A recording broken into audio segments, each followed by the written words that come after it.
ورزش، شور، هیجان و رقابت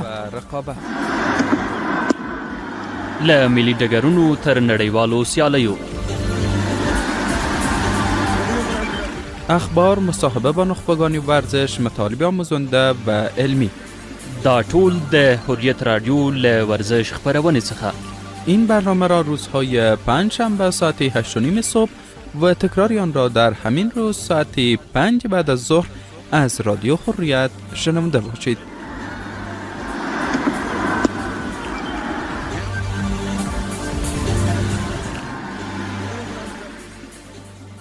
بسم الله الرحمن الرحیم. د حریت رادیو درنو اوریدونکو او د ورزش خپرونې ډیرو زیاتو مینوالو، السلام علیکم ورحمت الله وبرکاته.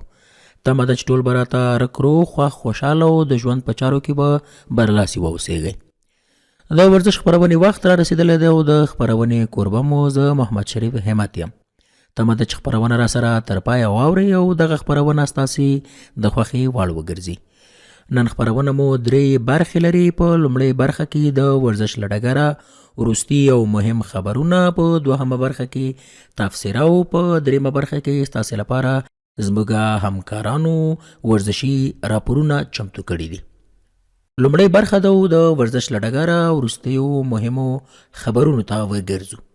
افغان کرکټ ملي لوبډله په مستقیم ډول د 2028 میلادي کال نړیوال جام ته ووته. د کرکټ نړیوال شورا د 2028 میلادي کال شلوریز نړیوال جام ته د هغو 12 لوبډلو نوملړ خپور کړی چې په 2028 میلادي کال کې نړیوال جام کې نیغ په نیغه لوبېدای شي. راتلونکي پړاو نړیوال جام سیالۍ د 2028 میلادي کال اکتوبر میاشت کې د استرالیا او نیوزیلند په ګډ کوربتوب پیل کیږي. د دغه 12 لوبډلو له جملې افغانستان، استرالیا، بنگلاديش، انګلند، انډیا، آیرلینډ، نیوزیلند، پاکستان، ساوث افریقا، سریلانکا، ویسټ انډیز او زیمبابوې دا هغه لوبډلې دي چې په 2028 میلادي کال نړیوال جام کې به په مستقیم ډول ولوبېږي.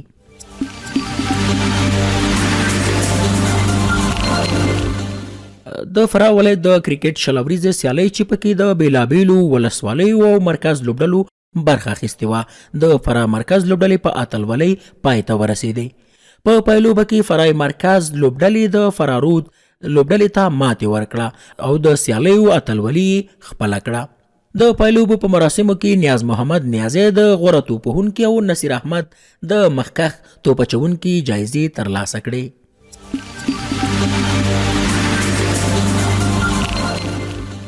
د بنگلاديش کرکټ بورډ د 2026 میلادي کال لپاره د خپلې لوبډلې له 28 لوبغاړو سره کلنی قرارداد نوی کړ.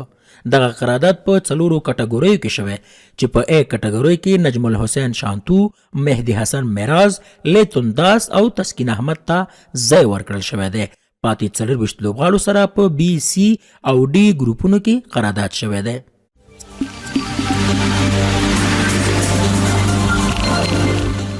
اوساسونا په 25مه اونۍ کې ریال مادرید ته ماتې ورکړه.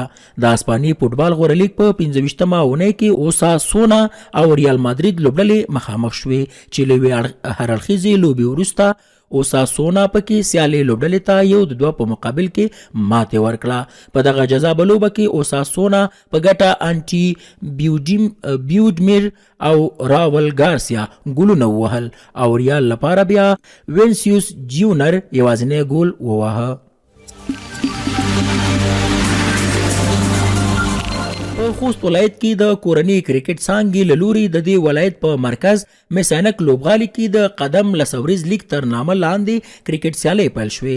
په دې سیالیو کې 28 لوبډلو ونډه اخیستې چې د 24 ورځو په موده کې به ټولې 55 سیالۍ نندارې ته وړاندې کړي.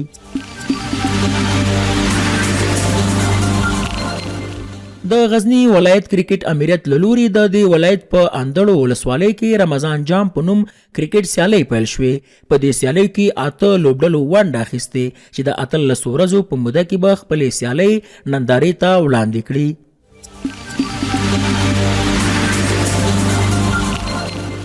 بارسلونا په 25مه اونۍ کې د جدول سر ته پورته شوه.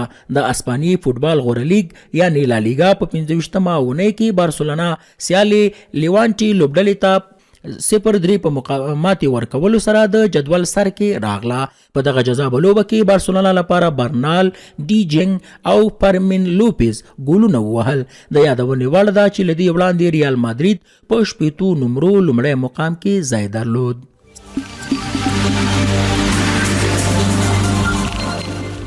د فراه ولایت کرکټ امریت له لوري د دې ولایت په بکوا ولسوالۍ کې رمضان جام په نوم کرکټ سیالۍ پیل شوې. په دې سیالیو کې 10 لوبډلو ونډه اخیستې چې شاوخوا 20 ورځو په موده کې به خپلې سیالۍ نندارې ته وړاندې کړي.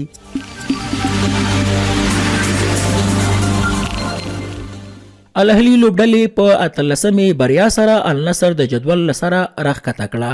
د سعودي عربستان فوټبال غوره لیګ په 23مه اونۍ کې الاهلي لوبډلې د فرانکیسي یوازینی ګول پر مټ سیالي داماک لوبډلې ته 0-1 په مقابل کې ماتې ورکړه او په 55 مجموعي نمرو سره د جدول سر ته پورته شوه.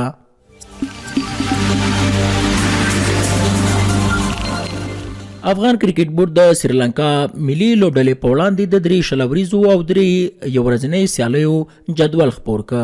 په دې جدول کې راغلي دي چې د مارچ میاشتې په 14مه 15مه او 18مه به شلوریزي سیالۍ او د همدې میاشتې په 20مه 22مه او 24مه نیټه به یو ورځنۍ نړیوالې سیالۍ ترسره شي.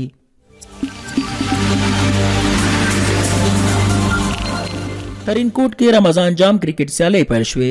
د وروزګان ولایت کرکټ استازولۍ له لوري د دې ولایت په شاولي کاریز لوبغالي کې رمضان جام په نوم 10 ورځې شپنۍ سیالۍ پیل شوې. په دې سیالۍ کې 10 لوبډلو ونډه اخیستې چې د 10 ورځو په موده کې به خپلې سیالۍ نندارې ته وړاندې کړي.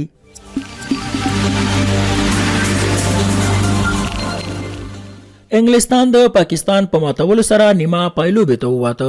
د نړیوال جام غوره 8 لوبډلو پړاو په 15مه لوبه کې انګلستان په اسانۍ سره د پاکستان 115 منډې هدف پوره کړ او د دې سیالیو نیمه پایلوبې ته لار پیدا کړه. په دغه پزله پورې سیالۍ کې انګلستان لپاره لیم ډاوسن 3 وکټې واخیستې او لوبډل مشر هاري بروک بیا 100 منډې جوړې کړې. د اروپا اتلانو لیگ په تاریخ کې له ناروې څخه بوډو ګلیمټ دویمه لوبډله شوه چې د دې سیالیو 14 غوره لوبډلو پړاو ته ځي. دغه لوبډلې د اروپا اتلانو لیگ د تیر پړاو نایب قهرمان انټر میلان ته په ماتې ورکولو سره تاریخ جوړ کړ.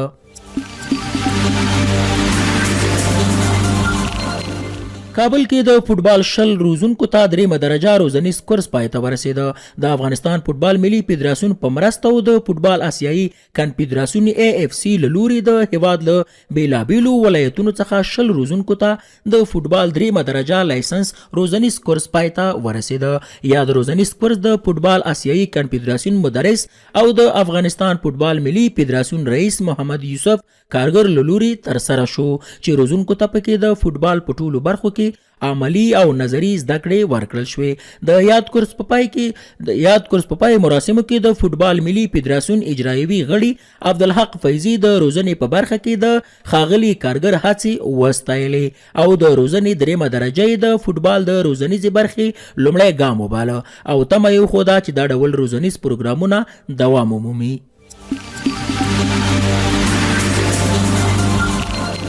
د افغانستان کرکټ بورډ وايي د انګلند پیژندل شوی روزونکی ریچارډ پایبس یې د ملي لوبډلې لپاره د نوي مشر روزونکي په توګه ګمارلی دی.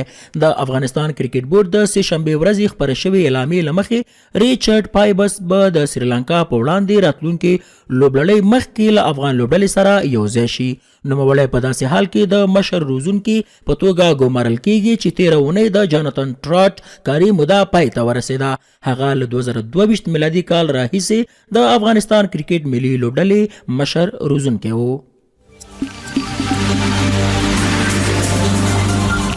د هوریت رادیو درنو اوریدونکو دا لومړی برخه چې تاسو ته مو وړاندې کړه. دوهمې برخې ته ورګرځو. په دوهمه برخه کې را سره بیا هم زموږ درون همکار ښاغلی شاه فیصل روحاني صاحب را سره دی او تفسیره به کوو. روحاني صاحب محترم تاسې خپرونې ته ستړي مه شئ. ډیره زیاته منن همت صاحب. لومړی تاسو ته او بیا هم د هوریت رادیو اوریدونکو ته د زړه له تله سلامونه او نیکې هیلې احترامات وړاندې کوو. ډیره مننه روحاني صاحب محترم. راځو لومړی په دې باندې غږیږو چې افغان کرکټ بورډ له جاناتان ټراټ سره خپل شوی قرارداد پای ته ورسوه. تقریبا نوموړی له افغانستان سره 4 کاله د مشر روزونکي په توګه باندې پاتې شو.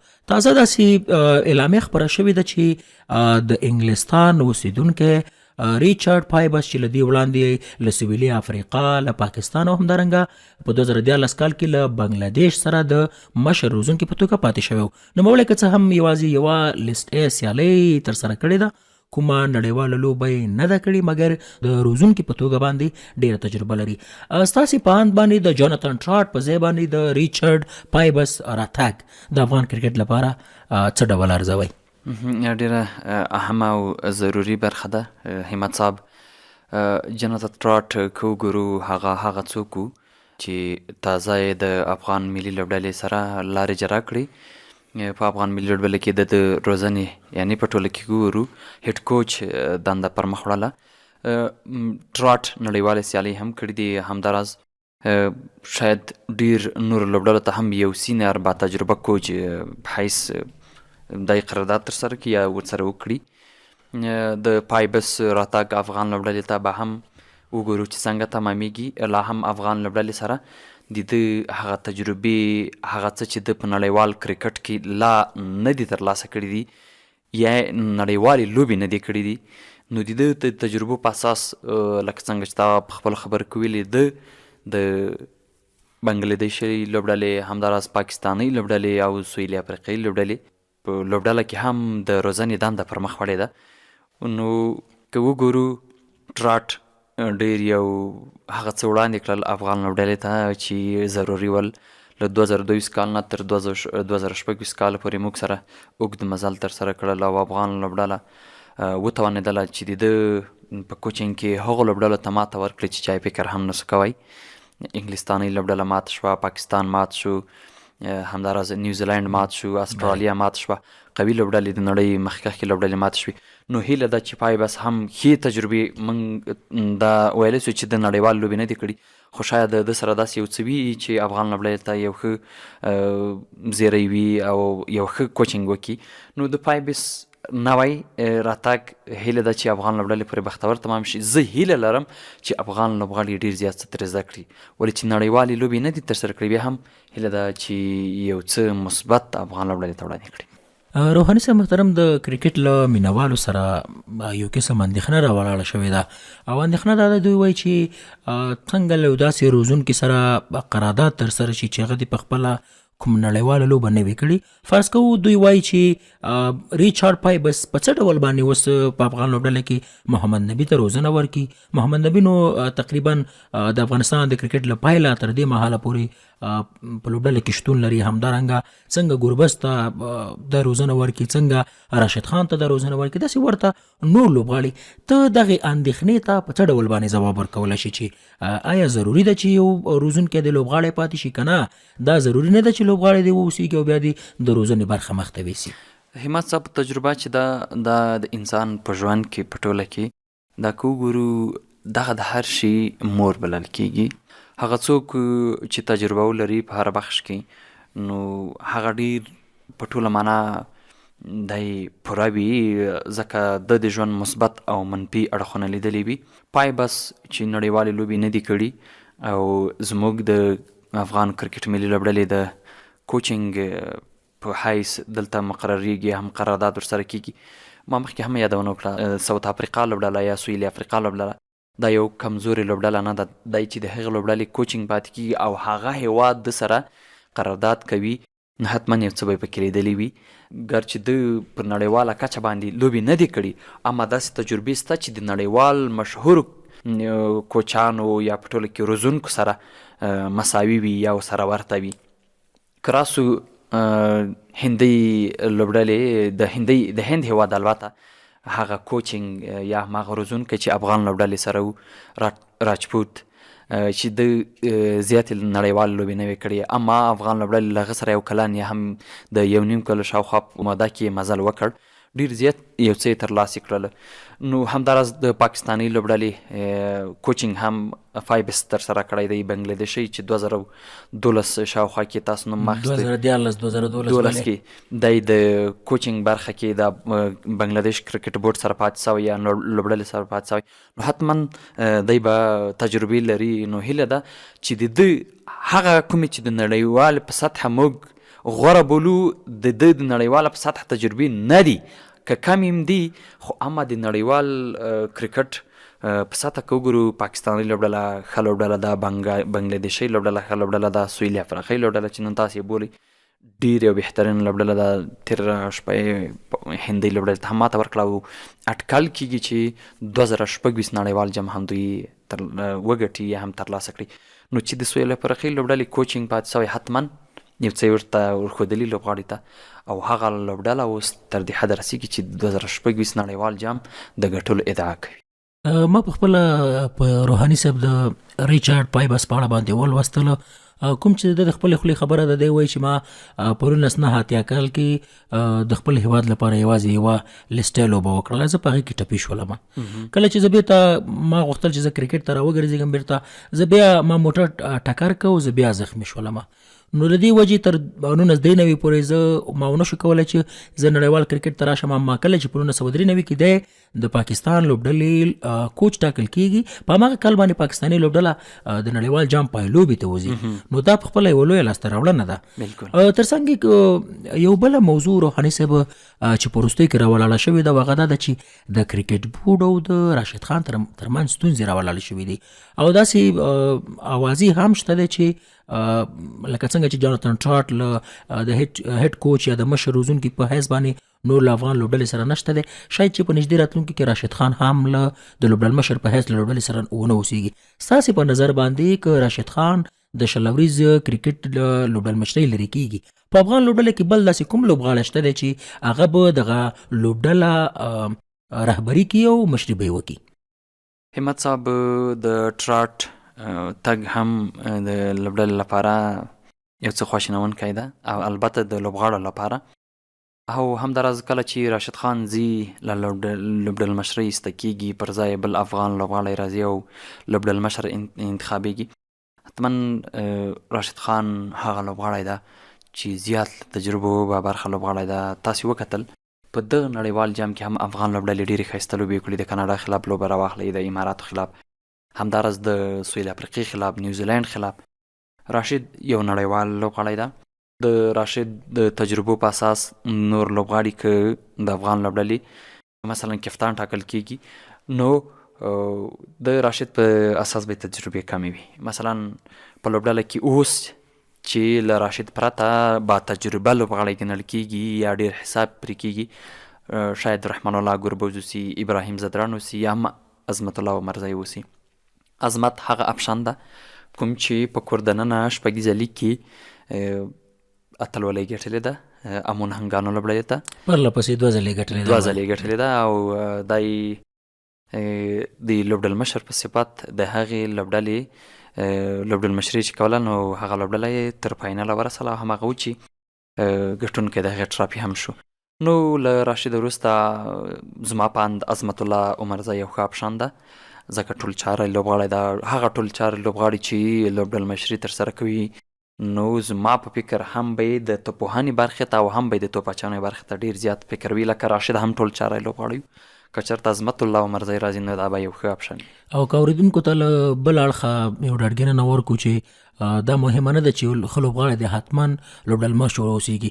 که موږ په تېر کې سویلي افریقا ته وګورو نو هغوی د ای بي ډي ویلر په شتون کې پاپ ډوپلسس ته لوبډل مشري ورکړې وه. همدارنګه که موږ وګورو په هندۍ لوبډله کې همدا اوس د هغوی 500 سکواډ کې د ویرات کوهلي او روهت شرما په شتون کې شوبمن ګیل کپتان دی. که راشو همدغه هندي تجارتي لیګ ته راشو د روهت شرما په شتون کې هاردیک پانډیا کپتان دی. که همداسې مخکې راشو د انګلند لوبډلې ته د جاس بټلر په شتون کې هاري بروک لوبډل مشر دی. که همداسې نورو لوبډلې موږ وګورو د بابر اعظم په شتون کې سلمان علي هغه د پاکستان لوبډلې لوبډل مشر دی. که څنګه راشو نیوزیلند ته ور وګرځېږو هلته که څه هم کین ویلیمسن یا مثال ډارن میچل او ترڅنګ پینالین نور خلو غاړي موجود دي، مګر دوی پښتون کې بیا هم سنټنر دا بیا هم څنګه دی لوبډل مشر دی. که موږ دوی ته ووایو چې دا مهمه نه ده چې حتما د راشد خان په لوبډل مشرۍ کې پاتې واوسېږي، مهمه دا ده چې ښه لوبډل مشر وي. موږ وکتلو چې راشد خان په ډېرو لوبو کې روحاني صاحب که سترګې پټې نه کړو نو ښه لوبډل مشر پاتې نه شو. که موږ وګورو سویلي افریقا لوبډلې په وړاندې هغه فشار صحیح کنټرول نه کړلو. که تیر نړیوال جام ته وګورځو په 2023 نړیوال جام کې په نیمه پای لوبه کې د سویلي افریقا په وړاندې موږ ښه ورځ ونه لیدله او موږ ډېره یو بده ماتې وخوړله. همدارنګه کله شو د بنګلادیش په وړاندې په وروستیو کې موږ وایټ واش شولو، 3 سیالۍ رانه پرله پسې وګټل شولې. کله شو په اسیا کپ کې موږ په لومړي پړاو کې موږ بهر شولو چې دا هغه عمده ستونزې او لاملونه دي چې د راشد خان په لوبډل مشرۍ کې موجود وو. بالکل همت صاحب ډېرو ښه ټکو ته د اشاره وکړه. که چېرته راشد خان له لوبډل مشرۍ ایسته کېږي او پر ځای بل افغان لوبغاړی راځي، ټول د یو هیواد د یوې خاورې خلک دي. مهمه به رښتیا هم ډېره نه وي، خو بیا هم راشد د تجربو په اساس هغه څوک ده چې نړۍ هر لیګ یې لوبولی، د نړۍ په هر لیګ کپتان پاتې سوی، حتی داسې لیګونو کې پاتې سوی ده د کپتان په حیث چې هغې لوبډلې څو ځله د همغې کال ټرافي ګټلې ده او چامپینز لوبډله سوې ده. نو وبګورو چې څوک د افغان لوبډلې لپاره ښه رهبري کولی شي او څوک انتخاب کیږي، لا هم جوته شوې نه ده. د راشد د ارمان تګ له کپټاني به یو څه زیانمن په دې وي کله چې اصغر افغان له لوبډل مشرۍ استعفا ورکړه یا هم لوبډل مشرۍ څخه ایسته سو ګوښه سو، پر ځای راشد راغی د شل ورځې لوبو لپاره. نو اصغر افغان هغه څوک چې په شل ورځې لوبه کې د افغان لوبډلې لپاره ښه نمایندګي کړې وه، ښه رهبري یې کړې وه، زموږ د ګټلو هغه پرسنټیج او فیصدي ډېره زیاته وه.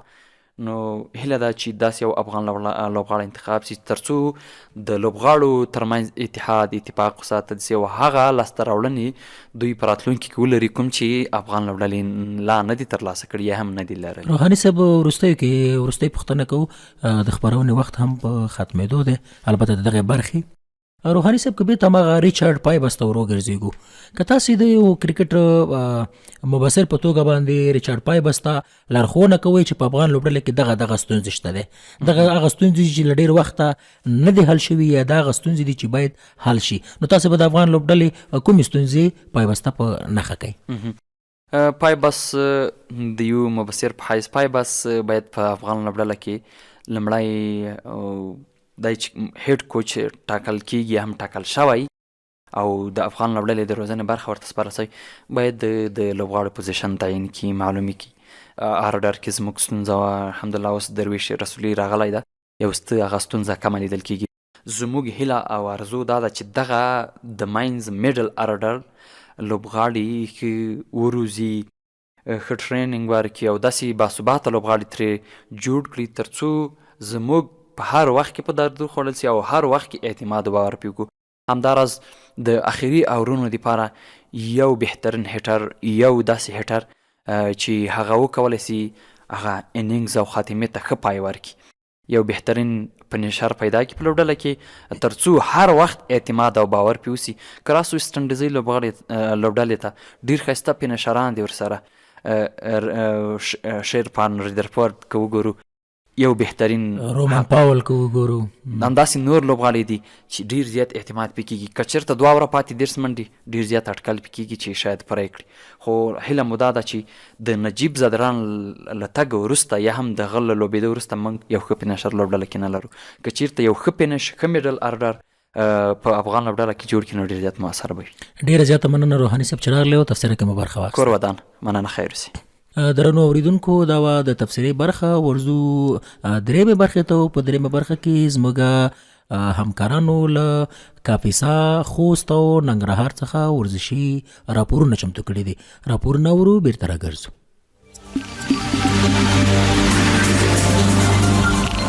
د ننګرهار د پچیراګام ولسوالي هغه سیمه چې یو وخت ترې د چاپو، بمباردونو او د مرجوبلې راپورونه ورکول کېدل.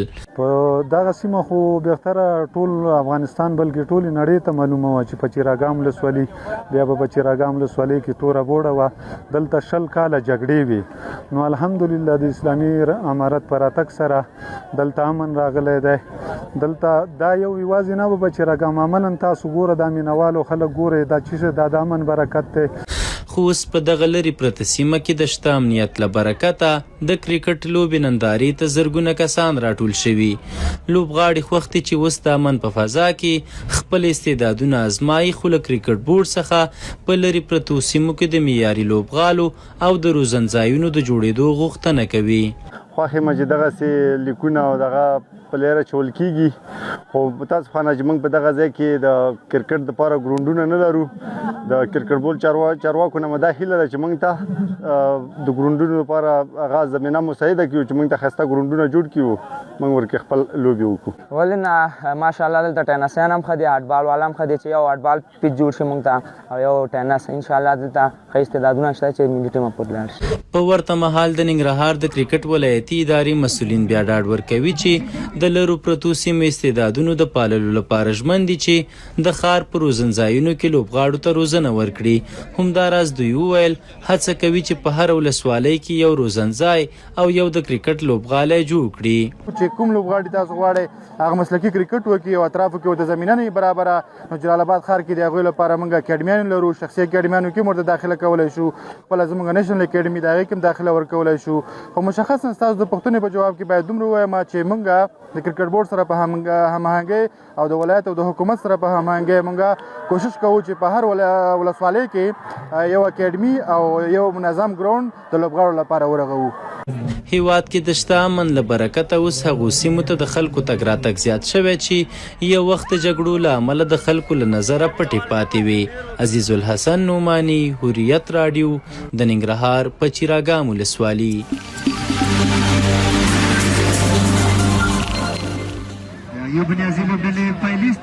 دا د خوست په پښتونستان پارک کې د کرکټ شپنۍ سیالۍ دي چې په لساوریزه بڼه ترسره کیږي. په دې لوبو کې به 24 لوبډلې په شپږو ګروپونو کې د یو بل پر وړاندې لوبې ترسره کړي. له دغو سیالیو موخه د ځوانانو سالمه بوختیا او ترمنځ یووالی رامنځته کول دي. دویم پړاو دی د خوست رمضان شپنۍ ټیم لیګ او لومړی ځلم ډېر په ښه کیفیت سره ترسره شوی و. نو اوس دوهم پړاو کې زموږ سره 24 لوبډلې شتون لري چې په شپږو ګروپونو کې سیالۍ ترسره کوي. او یا د سیالۍ به د 25 ورځو پورې دوام وکړي او ټولې 9 لوبې راځي. او د دې سیالۍ هدف مو د ځوانانو ترمنځ مینه محبت او یووالی او هدف دی تر څو د ځوانانو ترمنځ مینه محبت رامنځته شي. په یادو لوبو کې لوبیدونکي لوبغاړي بیا دغه سیالۍ د دوامداره تمرین او شپنیو لوبو سره د کورني کرکټ لوبغاړو د بلدتیا په موخه غوره اقدام یادوي. خوښ یم چې دا رقم سیالیو کې ګډون کوم او د خوست کرکټ ټینس کرکټ فدراسیون څخه ډیره مننه کوو چې دا رقم لوبې د ځوانانو لپاره څخه کړي. دا ډیره ښه ده چې د ورځې تمرین نه کیږي ځکه روژه وي، د شپې تمرین کیږي او دلته بوخت دی په شپه کې. اکثره د کورني کرکټ کوم کلاډیون چې دی لوبغاړي چې دی هغه لوبغاړي ټول د شپې میچونو سره ډیر زیات تکلیف دی، ډیر زیات په مشکلو کې دي. نو دغه ډول لوبې کولای شي چې لوبغاړو ته یو څه فرصت ورکړي چې ترڅو د شپنۍ لوبو سره عادت شي. د لوبو نندارې ته ګڼ شمېر کرکټ مینوال راځي چې دلته ورځنۍ ذهني ستړیا آراموي او د خپلې خوښې لوبډلې تشویقوي. تېر کال همدغه سیالۍ په لاره اچول شوې، اوس دا دی دوهم پړاو پیل شوی دی، لومړی میچ روان دی. نو دلته چې موږ راځو دغه هلته د سیالۍ نه خوند اخلو، ذهني فشار له منځه وړي، ځوانان ډېره خوند ځنه اخلي، پلیران هم راځي، ډېر ګڼ شمېر مینوال راځي او دغه لوبه له نږدې ګوري او خوند ترې اخلي. نو بالکل د ورځې روژه وي، د شپې ټول مینوال راځي، د خپلې خوښې لوبډله تشویقوي، هم ساتیرۍ کوي او هم لوبو خوند اخلي. کرکټ، فوټبال او والیبال هغه لوبې دي چې خوست کې ګڼ شمېر لوبغاړي او مینوال لري او وخت نا وخت د مسؤلینو په هڅو دغه ډول سیالۍ پکې ترتیبیږي. احسان الله باور، حریت راډیو، خوست.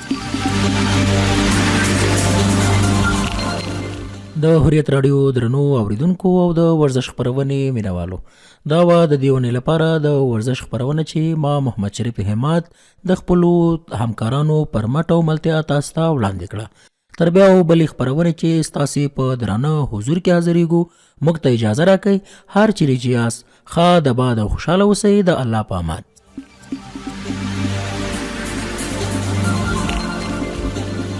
ورزش، شور، هیجان و رقابت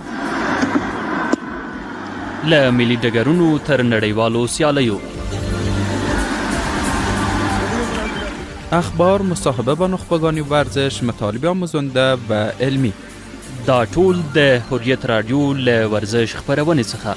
این برنامه را روزهای پنجشنبه ساعت 8:30 صبح و تکراری آن را در همین روز ساعت 5 بعد از ظهر از رادیو حریت شنونده باشید.